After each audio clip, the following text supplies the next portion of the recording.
Désiré Janicot, je vois encore régulièrement son nom passer sur Internet, mais ce n'est pas au sujet de ses romans, de ses livres, puisqu'il y avait aussi un livre de poésie. Désiré Janicot, c'est son manoir qui intéresse toujours sur ce qui fut la Nationale 20, on appelle encore la Nationale 20, oui, au niveau de Saint-Pierre-la-Feuille, une construction un peu baroque, une construction qu'il avait érigée de ses petits bras avec sa brouette. Chaque année, il faisait une pièce. Il était aussi architecte. Il n'y a jamais habité et il l'a vendu quand il s'est consacré à l'écriture. C'était pour lui une sécurité. Il me disait parfois qu'il pouvait publier pendant des décennies sans vendre un seul bouquin, mais Désiré était le plus grand vendeur des salons du livre fin du XXe siècle, début du XXIe. C'est là qu'on s'est connus. Moi, j'étais un petit jeune, ouais, c'était il y a 20 ans, j'étais un petit jeune, c'est vrai. Et Désiré était un ancien, on portait souvent tous les deux un chapeau. Mais si, Désiré, vous vous souvenez, voilà, il a son chapeau. Moi, j'avais pas le bandana au cou, car je n'ai jamais professé le communisme. C'était un de nos points de divergence, mais on aimait bien discuter ensemble. Il me parlait de Brassens quand on était côte à côte. Ça arrivait de temps en temps, puisqu'on faisait tous les salons de la région. En ce temps-là, il y avait énormément, par exemple à Casals, puisque le président du département était là-bas. Oui, c'était avant Gérard Michael. Quand Gérard Michael est arrivé, il a fait un salon de l'agriculture, un petit salon d'agriculture, une fête de l'agriculture. Mais avant lui, le président du département, c'était à Casals, et c'était chaque année, on se retrouvait là-bas. Il y avait aussi, comme très connu, Georges Coulonge. C'était les deux plus grands vendeurs. On peut dire que Georges Coulonge, oui, c'était la qualité de ses écrits. Et Désiré, c'était le personnage, car il nous écrit que c'est le livre du bonheur. Le boulanger de Montcuq, oui, ça fait longtemps que je devais vous parler du boulanger de Montcuq, c'est logique.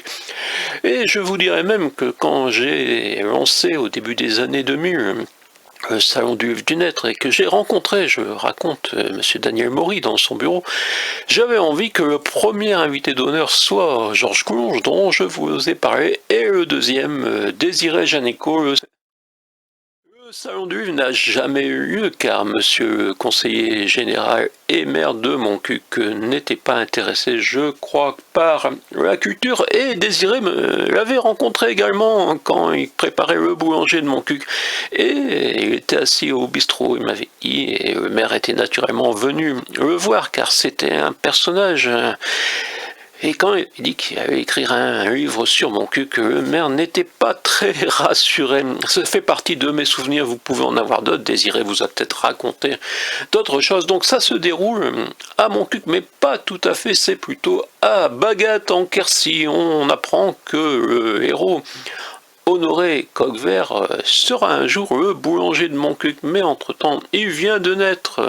Alors pourquoi Bagat? Je vais vous le dire tout de suite, parce que les petits gars de là-bas et les filles aussi aiment la bagatelle, oui. Sinon, on n'y croit pas du tout. On n'y croit pas du tout, c'est vrai. Mais on peut dire que peut-être Désiré y a mis des fantasmes d'un monde merveilleux. Avec les noms des personnages, je crois qu'il s'est bien amusé à nommer ces personnages. Les filles seront les premières appelées. Voici l'onomastique ici de leur origine qui ne prête à aucune plaisanterie.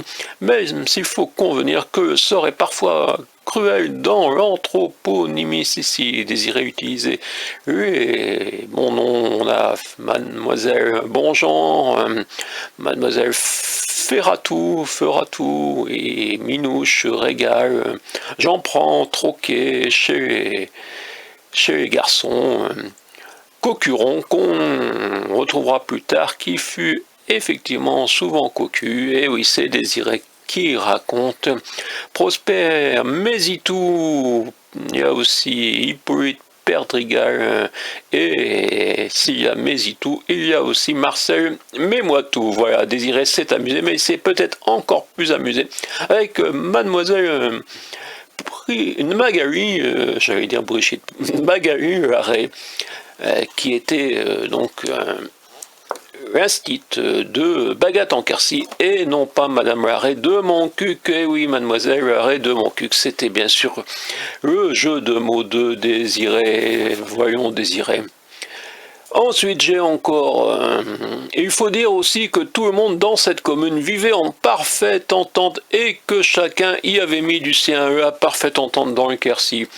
Tu veux rire, mon cher Désiré? Oui, on se tutoyait. Il m'avait autorisé à le tutoyer à force. Si, c'est vrai. Alors Bagat, oui, il le dit, village bien nommé car la plupart des femmes y rêvaient de bagatelles. J'ai vu aussi des femmes qui ont maintenant... les femmes nées en 45, on ne va pas dire qu'elles sont un peu plus âgées encore que moi. Effectivement, elles ont 20 ans plus que moi. Alors, on y parle d'un politicien, conseiller général, et oui, qui était en 64. Il faut dire que Maurice Faure est arrivé en 63, ce qui pourrait prêter à confusion. Et son prédécesseur, dans la vraie vie, était le maire de Le Breil, et c'était un agriculteur. Et là, on nous apprend que monsieur Gouillon, et non pas Couillon, il y aura le jeu de mots plus tard, bien sûr. Désiré n'en ratait pas une, mais c'était son jeu. Gros négociant en céréales de tout produit. Et oui, il nous parle du Quercy, donc il y a, malgré les fantasmes, je dirais, sexuels de Désiré qu'on retrouve dedans. Si, Désiré, je jure, j'en dirai pas plus. Pourtant, j'en sais plus, comme tous tes voisins, hein. Tu nous as raconté tellement de choses. On attendait ton autobiographie, t'étais en train de l'écrire quand t'as quitté ce monde, donc en 2003. Et oui, à 77 ans, Désiré est tombé d'un arrêt du cœur, je crois, tout simplement. Je n'étais pas proche pour être informé, mais c'est ce que j'ai appris. On se voyait simplement en contact des salons du livre, ça j'en ai déjà parlé.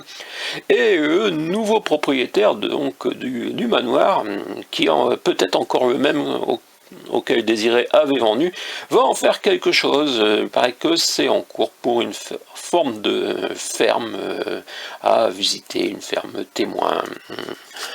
Je ne sais pas exactement, j'ai cherché un tout petit peu, je me suis dit tiens, aujourd'hui je vais faire Désiré, donc j'ai saisi un peu. Et voilà, j'ai trouvé des petites choses, toujours sur son manoir, avec Honoré promis de se rendre à sa convocation, mais accompagné du notaire de sa famille, maître Justin de Prunus, qui était maire de Montcuq. Et oui, c'était Justin de Prunus. Et maintenant, c'est Brababard, qui n'a peut-être jamais connu Désiré. Mais comme Désiré était communiste, ça m'étonnerait qu'il lui accorde une rue, puisqu'il a refusé ce privilège à Georges Coulonges, car Georges Coulonges, comme vous le savez, était opposé au général de Gaulle, et ce qui ne se fait pas pour monsieur Brababard, donc vous voyez, qui n'était pas maire de Montcuq à cette époque-là, ni monsieur Maurice, c'était monsieur Justin de Prunus, selon Désiré. Ouais, c'est lui Désiré, vous vous souvenez encore? Eh oui, il n'y a pas que moi qui l'ai connu.